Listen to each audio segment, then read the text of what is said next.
Medical tourism, सुनने में ये टर्म बड़ी अजीब लगती है। एक तरफ एक वर्ड है मेडिकल, दूसरा वर्ड है टूरिज्म। दोनों का आपस में कोई लेना देना है ही नहीं है, कोई रिलेशन नहीं है आपस में, कोई मैचिंग नहीं है। फिर भी ये एक कॉम्बाइंड टर्म है। इसका क्या मतलब है, इसका क्या सिग्निफिकेंस है, इस चीज़ को हम इस लेक्चर में डिटेल के अंदर पढ़ने वाले हैं। देखिए, मेडिकल एक वर्ड है जिसका मतलब है services that are linked with health care facilities, health care services. Medical का मतलब है ऐसी सारी चीज़ें जो हमारी सेहत के साथ जुड़ी हैं, हमारे हेल्थ के साथ जुड़ी हैं। उन सारी सर्विसेज को, सारी एक्टिविटीज़ को हम हेल्थ या फिर मेडिकल के अंदर शामिल करते हैं। दूसरा वर्ड है टूरिज्म।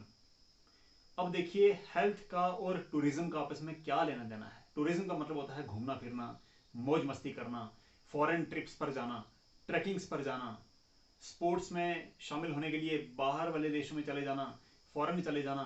तो टूरिज्म का मतलब है रिक्रिएशन के पर्पज से एक जगह से दूसरी जगह पर शिफ्ट होना, घूमना फिरना, मौज मस्ती करना। अब मेडिकल का और टूरिज्म का क्या लेना देना आपस में, इस ये जो कंबाइंड टर्म है इसका क्या मतलब है, एकदम सिंपल लैंग्वेज में इस लेक्चर के अंदर हम इस पूरी टर्म को डी कोड करते हैं। मेडिकल टूरिज्म, देखिए दोनों टर्म्स का ये एक ब्लेंडेड वर्जन है, एक मिक्सअप वर्जन है। इसका मतलब होता है travelling outside the country of residence for the purpose of receiving medical care. जब हम अपनी सेहत का इलाज करवाने के लिए, अपनी बीमारियों का इलाज करवाने के लिए, बेटर हेल्थ फैसिलिटीज को लेने के लिए अपनी होम कंट्री को छोड़ करके किसी दूसरी कंट्री में शिफ्ट हो जाते हैं, किसी फॉरेन कंट्री में ट्रेवल करते हैं, उस वाले ट्रेवल को, उस टाइप की जर्नी को, उस टाइप की माइग्रेशन को मेडिकल टूरिज्म कहा जाता है। जब घूमने फिरने के साथ साथ हमें मेडिकल फैसिलिटीज मिलती हैं, हम अपनी बीमारियों का इलाज भी करवाते हैं और साथ में घूमते भी हैं, ये दोनों काम जब एक साथ होते हैं, इस टर्म को मेडिकल टूरिज्म बोला जाता है। समझ गए मेरी बात को? घूमना फिरना, उसके साथ साथ अपना इलाज भी करवाना। जैसे कई लोग हेयर ट्रांसप्लांट के लिए अपनी कंट्री से दूसरी कंट्री में, जहां पर उनको हेल्थ केयर फैसिलिटीज या फिर उस पार्टिकुलर बीमारी का जो इलाज है वो और अच्छी तरह से मिल जाता है या फिर कंपैरेटिवली चीप रेट्स पर मिल जाता है, लोग उन कंट्रीज में विजिट करना पसंद करते हैं। समझ गए बात को? एक तो उनका फॉरेन ट्रिप्स भी कवर हो जाते हैं, वो घूम फिर भी जाते हैं, उनको रिक्रिएशन भी मिल जाता है और साथ साथ में उनको मेडिकल ट्रीटमेंट भी मिलता है। दोनों सर्विसेज एक साथ मिल जाती हैं, मेडिकल टूरिज्म है ये। ठीक है, अब इस टर्म को दो स्टेजेस में डिवाइड किया जाता है। देखिए, पुराने जमाने में भी लोग क्या करते थे, एंशियंट टाइम्स में भी लोग एक कंट्री से दूसरी कंट्री में शिफ्ट होते थे for the purpose of taking medical facilities. और आज के ज़माने में भी ये काम खूब चलता आ रहा है। दोनों में फ़र्क क्या था? देखिए, फर्स्ट स्टेज में क्या था, ये originally it referred to the travel of patients from less developed countries to developed nations in pursuit of the treatments not available in their home country. देखो, पहले टाइम्स में क्या होता था, जो गरीब देशों के लोग थे, जो अंडर डेवलप्ड नेशंस के लोग थे, जो बैकवर्ड कंट्रीज के लोग थे, वो डेवलप्ड कंट्रीज में शिफ्ट हो जाते थे इस पर्पज के लिए, क्योंकि कुछ बीमारियों का इलाज उनकी अपनी कंट्री में नहीं होता था, वो ज्यादा डेवलप्ड कंट्रीज के अंदर अवेलेबल होता था। तो लोग कम डेवलप्ड नेशंस के अंदर से उठ करके कहां जाते थे, फुल्ली डेवलप्ड नेशंस के अंदर, क्योंकि वहां पर सारी फैसिलिटीज अवेलेबल होती थी। जिन बीमारियों का इलाज घर पे नहीं होता था, उन बीमारियों का इलाज करने के लिए लोग ज्यादा डेवलप्ड नेशंस के अंदर शिफ्ट हो जाते थे। देखो, उस जमाने में क्या होता था, उन टाइम्स पर क्या होता था कि मैक्सिमम जो मेडिकल टूरिज्म था वो less developed countries to more developed countries की तरफ होता था। लोग कहां से कहां शिफ्ट होते थे? बैकवर्ड कंट्रीज से मोर एडवांस्ड कंट्रीज की तरफ। तो जो फर्स्ट वेव थी या फिर जो फर्स्ट ट्रेंड था, जो फर्स्ट स्टेज थी मेडिकल टूरिज्म की, that was from the Asian countries and African countries to western countries. उन जमानों में एशिया, अफ्रीका के जो बैकवर्ड लोग थे, जो कम डेवलप्ड कंट्रीज के लोग थे, वो अपने देशों से अमेरिका, जापान, रशिया, उसके बाद जर्मनी, यूनाइटेड किंगडम, इस तरह की डेवलप्ड कंट्रीज की तरफ लोग ज्यादा जाया करते थे। यानी जो एशियन और अफ्रीकन कॉन्टिनेंट के जो लोग थे वो कहां पर जाया करते थे? वेस्टर्न कंट्रीज की तरफ, यानी यूरोपियन कंट्रीज की तरफ। बट प्रेजेंट टाइम्स के अंदर क्या होने लगा है कि जैसे जैसे डेवलपिंग नेशंस के अंदर मेडिकल और हेल्थ इंफ्रास्ट्रक्चर डेवलप होने लगा है, अमीर कंट्री के लोग या फिर डेवलप्ड नेशंस के लोग अब इन गरीब कंट्रीज की तरफ, इन डेवलपिंग कंट्रीज की तरफ शिफ्ट करने लगे हैं। वो क्यों शिफ्ट करते हैं? उनको दो तीन यहां पर बेनिफिट मिलते हैं। पहली बात, जब वो अपनी रिच करेंसी को लेकर के इन डेवलपिंग कंट्रीज के अंदर आते हैं तो उनको चीपर रेट्स के ऊपर फ्लाइट्स अवेलेबल मिलती हैं, चीपर ट्रीटमेंट्स यहां पर उनको अवेलेबल मिलते हैं।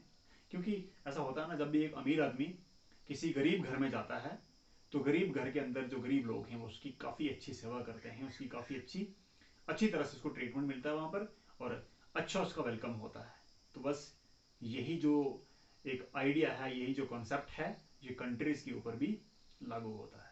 अमीर कंट्रीज़ के लोगों को ऐसा लगता है, और सच में ऐसा होता भी है, कि जब वो गरीब कंट्रीज़ के अंदर आते हैं तो यहाँ की फैसिलिटीज़ उनको ज़्यादा पसंद आती हैं। एक तो सस्ती मिलती हैं, दूसरा ज़्यादा अच्छी तरह से ट्रीट किया जाता है, और तीसरी बात जो सबसे इंपॉर्टेंट है मेरे ख्याल से, आजकल डिजिटलाइजेशन की वजह से या फिर इंटरनेट की अवेलेबिलिटी की वजह से पूरी दुनिया में आप किसी भी पॉइंट पर बैठ करके दुनिया के किसी भी देश के अंदर कौन कौन सी सर्विसेज मिल रही हैं वो सारी इंफॉर्मेशन आपको ऑनलाइन इजीली अवेलेबल मिल जाती है।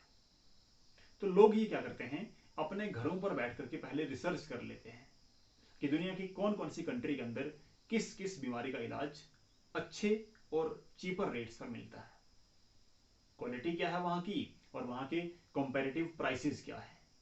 तो घर बैठ करके ही ये लोग क्या करते हैं, डिसाइड कर लेते हैं कि हमें इस इलाज के पर्पज से हमें इस पार्टिकुलर कंट्री के अंदर विजिट करना है। तो ये उनकी विजिट्स, उनके ट्रिप्स, ये उनकी पूरी प्लानिंग बनती कैसे है? Because of the availability of internet and online information system. सारी इंफॉर्मेशन, सारी इंक्वायरीज घर बैठ करके पहले ही क्लियर हो जाती हैं, उसके बाद वो लोग अपने ट्रिप्स प्लान करते हैं। तो दो तीन चीजें हैं, एक तो चीपर प्राइसेस पर इलाज मिलता है, जो फ्लाइट्स वहां से यहाँ आती हैं वो भी कुछ हद तक चीपर रेट्स पर मिलती हैं, एक्सपेंसिव ज़्यादा नहीं होती हैं, और तीसरी बात, सारी इंफॉर्मेशन घर बैठ करके मिल जाती है। इन वजहों से क्या होने लगा है कि आजकल जो जो डेवलप्ड क्लास के लोग हैं वो डेवलपिंग कंट्रीज की तरफ आने लगे हैं। तो फर्स्ट जो वेव थी, जो फर्स्ट स्टेज थी मेडिकल टूरिज्म की, that was from less developed countries to more developed countries. But present जो वेव है इसकी, जो प्रेजेंट स्टेज है, उसमें क्या हो रहा है, मच डेवलप्ड नेशंस के लोग लो डेवलप्ड नेशंस या फिर लेस डेवलप्ड नेशंस की तरफ शिफ्ट होने लगे हैं। तो ये एक बदलाव है। होता क्या है, लास्ट में इसमें लिखा है, people often prefer to stay in the host country after the medical procedure. देखो होता क्या है, जो लोग इलाज करवाने के लिए ट्रीटमेंट के पर्पज से किसी कंट्री में विजिट करते हैं, जब उनके इलाज का सारा प्रोसीजर खत्म हो जाता है, प्रोसीजर कंप्लीट होने के बाद वो लोग फटाफट से वापस घर नहीं भाग जाते हैं। वो लोग उस कंट्री के अंदर वहाँ के पीसफुल इन्वायरमेंट को एंजॉय करते हैं, वहाँ पर साइट सीइंग करते हैं, ट्रिप्स पर जाते हैं, टूर्स पर जाते हैं, ट्रैकिंग्स पर जाते हैं, बीचेस पर जाते हैं। होता है ना, जो डेवलपिंग कंट्रीज है वहाँ पर टूरिज्म सेक्टर काफ़ी ज़्यादा डेवलप्ड हो रहा होता है। तो ये लोग क्या करते हैं, वहाँ की सारी चीज़ों को एंजॉय करके काफ़ी टाइम स्पेंड करने के बाद वापस अपने घरों को जाते हैं। और कुछ लोग यहाँ पर आकर के इतना ज़्यादा खुद को अडॉप्ट कर लेते हैं कि उनको यहाँ का एनवायरनमेंट, यहाँ की पोल्यूशन फ्री जो एयर होती है उनको बहुत पसंद आती है, और वो लोग परमानेंटली इन्हीं कंट्रीज के अंदर सेटल भी हो जाते हैं। तो मेडिकल के साथ टूरिज्म वर्ड को यूज क्यों किया है? एक तो लोगों को यहाँ पर हेल्थ फैसिलिटीज मिलती हैं, मेडिकल ट्रीटमेंट मिलता है चीपर रेट्स के ऊपर। और टूरिज्म वर्ड को इस पे क्यों ऐड किया है? क्योंकि मेडिकल फैसिलिटीज के साथ साथ, ट्रीटमेंट्स के साथ साथ लोगों के घूमने फिरने का जो पर्पज है वो भी यहाँ पर पूरा होता है। इसलिए इस टर्म को कंबाइन कर एक सिंगल टर्म बनाई है जिसको बोलते हैं मेडिकल टूरिज्म। इलाज और साथ साथ में घूमना फिरना, इसको मेडिकल टूरिज्म बोलते हैं। उम्मीद करता हूं कि आपको ये टॉपिक समझ आया होगा। अगर कोई दिक्कत है तो कमेंट सेक्शन आपके लिए खुली पड़ी है। और हाँ, अगर आपको हमारा ये एफर्ट कुछ हद तक अच्छा लगता है, आप इसमें कुछ इंप्रूवमेंट्स चाहते हो, कुछ बदलाव चाहते हो, कोई सजेशन आप देना चाहते हो, मोस्ट वेलकम। आप कमेंट सेक्शन में अपनी कोई भी एडवाइस पोस्ट कर सकते हो, उस पर बिल्कुल विचार किया जाएगा, उस पर काम किया जाएगा और लगातार इंप्रूवमेंट्स करने की कोशिश जारी है। और हाँ, अगर आपको सब कुछ ठीक ठाक लगता है तो शेयर करने बिल्कुल भी पीछे ना हटें। Keep sharing, keep subscribing and keep studying. Thank you.